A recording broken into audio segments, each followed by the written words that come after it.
Oke, Assalamualaikum warahmatullahi wabarakatuh. Bertemu lagi bersama Pak Anwar. Bagaimana hari ini? Baik-baik saja? Sehat semuanya? Alhamdulillahirrahmanirrahim. Pak berharap kalian semua sehat. Semangat, oke ya? Dalam pembelajaran kali ini, kita masih di tema 1, subtema 3, muatan bahasa Indonesia.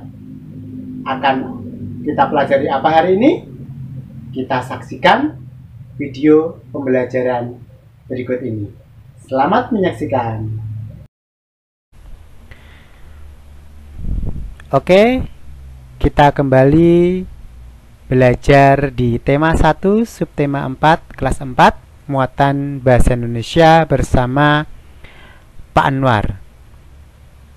Masih ingat pembelajaran sebelumnya bersama Pak Anwar atau Bu Isna? Oke, kemarin kita sudah mempelajari bagaimana mencari gagasan pokok atau gagasan utama dalam sebuah paragraf dengan cara apa? Dengan cara mencari kalimat utamanya. Gagasan pokok bisa di awal, bisa di akhir, bisa di awal atau akhir, ataupun di tengah, tergantung letak kalimat utamanya. Kalian juga sudah mempelajari bagaimana menyajikan gagasan pokok dalam diagram dalam bentuk peta konsep. Oke, kali ini ada sedikit tambahan. Kita akan belajar bagaimana mencari paragraf yang tidak memiliki kalimat utama. Bagaimana? Kita pelajari berikut. Oke. Ternyata gagasan pokok itu ada dua macam. Yang pertama tersurat dan yang kedua adalah tersirat. Apa itu tersurat? Apa itu tersirat? Kita pelajari berikut ini. Kalau yang tersurat, kalian sudah mempelajari kemarin dari pembelajaran pertama, kedua maupun ketiga. Kalian sudah mempelajari tentang gagasan pokok yang tersurat, yaitu gagasan pokok yang sudah tertulis dalam kalimat utama. Bisa di awal, bisa di akhir, dan bisa di awal dan di akhir, serta ada juga yang di tengah. Oke, jadi yang disebut dengan gagasan pokok tersurat adalah gagasan pokok yang terdapat dalam kalimat utama. Jadi dalam paragraf ini, paragrafnya memiliki kalimat utama. Gagasan pokoknya terdapat pada kalimat utama. Bisa di awal, di akhir, di awal dan akhir maupun di tengah. Oke, terus apa itu gagasan pokok yang tersirat? Ya, betul. Gagasan pokok yang tersirat ini paragrafnya tidak memiliki kalimat utama. Tapi tetap dalam satu paragraf hanya membahas satu gagasan pokok atau satu permasalahan. Tidak lebih. Oke. Gagasan pokok. Terus di mana gagasan pokoknya? Kalau tidak di kalimat utama, ya, dalam paragraf ini, dalam paragraf yang tersirat, gagasan pokoknya pada keseluruhan kalimat dalam paragraf. Kita pelajari lebih lanjut.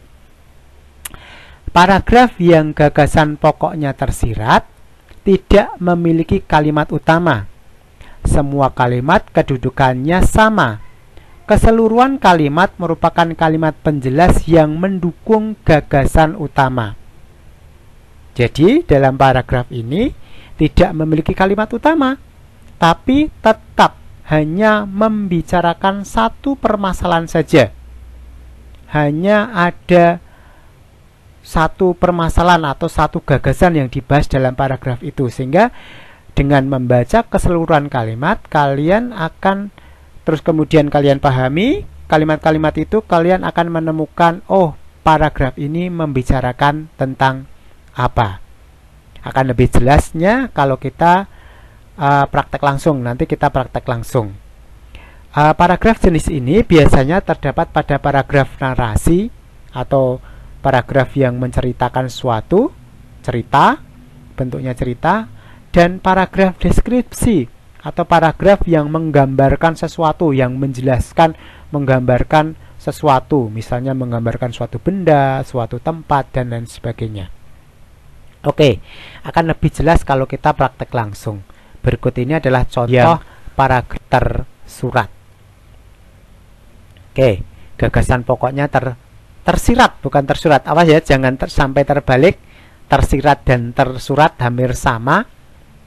Oke, kita yang tersirat. Tersirat itu yang tidak ada kalimat utamanya. Kerja bakti dapat meringankan pekerjaan. Pekerjaan yang berat bisa menjadi ringan. Selain itu, kerja bakti juga dapat mempercepat selesainya suatu pekerjaan. Pekerjaan yang diselesaikan oleh banyak orang akan lebih cepat selesai. Tidak hanya itu, kerja bakti juga mempererat persaudaraan dan menjaga persatuan. Oke, kalau kalian sudah membaca kalimat demi kalimat dalam paragraf ini, kalian akan bisa memahami apa inti dari paragraf ini. Memang dalam paragraf ini tidak ada kalimat utamanya, tapi kita bisa menarik inti atau permasalahan apa yang sebenarnya dibicarakan dalam paragraf ini. Ada yang tahu? Oke, good. Jadi dalam paragraf ini permasalahan yang dibicarakan adalah manfaat kerja bakti. Jadi gagasan pokoknya adalah manfaat kerja. Oke. Paragraf di atas tidak memiliki kalimat utama. Gagasan pokok paragraf tersebut tersebar di setiap kalimat dalam paragraf. Gagasan pokoknya apa tadi? Manfaat. Oh, di sini tertulis kerjasama. Yang betul adalah manfaat kerja bakti. Oke ya. Berikutnya, Pak Guru sengaja paragraf yang hampir sama.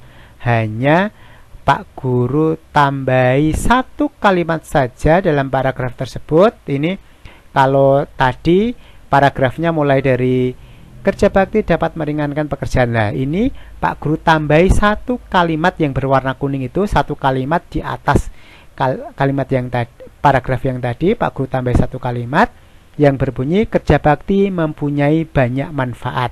Nah, kalimat yang berwarna kuning ini merupakan kalimat utamanya.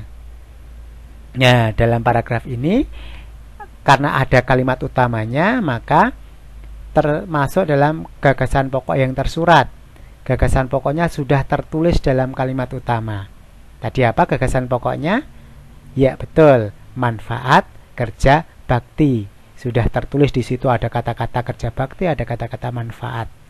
Makanya disebut gagasan pokok tersurat.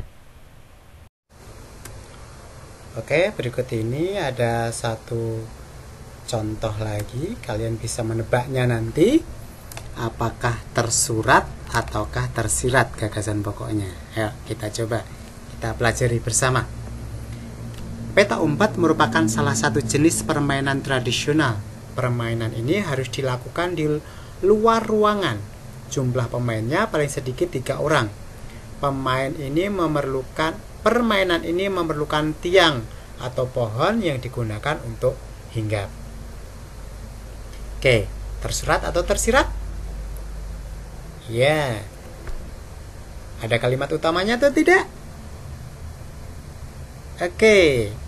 Dalam paragraf ini ada kalimat utamanya, yaitu terdapat di paragraf pertama. Peta umpat merupakan salah satu jenis permainan tradisional. Kemudian kalimat-kalimat berikutnya mulai dari permainan ini, jumlah pemainnya, permainan ini memerlukan tiang atau pohon, itu merupakan kalimat-kalimat penjelas. Yang menjelaskan apa? Menjelaskan peta umpat. Itu ya. Sehingga gagasan pokoknya apa? Ya betul, gagasan pokoknya adalah inti dari kalimat pertama, peta umpat merupakan permainan tradisional. Oke ya. Jadi kalau gagasan pokoknya terdapat pada kalimat utama, berarti gagasan pokok ini termasuk gagasan pokok yang betul tersurat. Oke, berikut ini ada satu lagi paragraf tersurat ini, atau tersirat ya. Coba kita pelajari. Sebelum bermain permainan dimulai, semua pemain melakukan hompimpa atau suten. Pemain yang kalah hompimpa dan suten akan menjadi penjaga. Penjaga berdiri menghadap tiang atau pohon dengan menutup mata sambil berhitung 1 sampai dengan 10. Selama penjaga berhitung, pemain yang lain segera bersembunyi. Setelah selesai berhitung, penjaga segera mencari pemain yang bersembunyi. Oke. Dari paragraf ini, adakah kalimat utamanya? Terus kemudian gagasan pokoknya apa? Yuk kita cari bersama. Oke, kalau kita pahami, sebenarnya paragraf ini membicarakan tentang apa toh? Oke, betul sekali. Paragraf ini membicarakan tentang cara bermain peta umpet, mulai dari hompimpa atau suten, atau kalau di tempat kita pingsut atau apa itu ya namanya. Kemudian yang kalah menjaganya di tiang, menutup mata, berhitung sampai 10, kemudian yang lainnya sembunyi. Ini merupakan cara bermain peta umpet. Tapi kata-kata cara bermain peta umpet itu tidak tertulis secara nyata di dalam paragraf ini. Kita tidak bisa menemukan, kita hanya menemukan penjelasan-penjelasan dari cara bermain peta umpet. Tapi kata-kata cara bermain peta umpet sendiri tidak ada. Berarti paragraf ini merupakan paragraf yang tidak memiliki kalimat utama. Ya, tapi dapat kita simpulkan, kita tarik inti dari paragraf ini adalah cara bermain peta umpet, sehingga gagasan pokoknya adalah cara bermain peta umpet.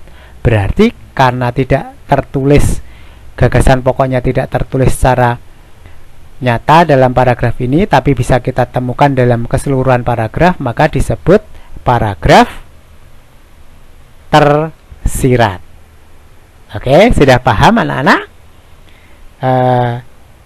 Nanti akan Pak Guru beri latihan untuk mempermudah kalian dalam memahami, karena dengan banyak berlatih kalian akan lebih bisa memahami.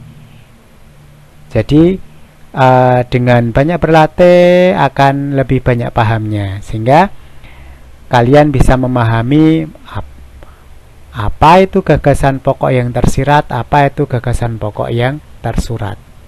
Oke, dari pembelajaran kali ini Pak Guru cukupkan sekian.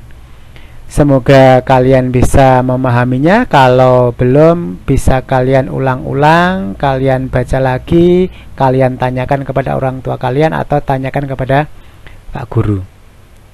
Pak Guru cukupkan sekian. Assalamualaikum warahmatullahi wabarakatuh. Tetap semangat.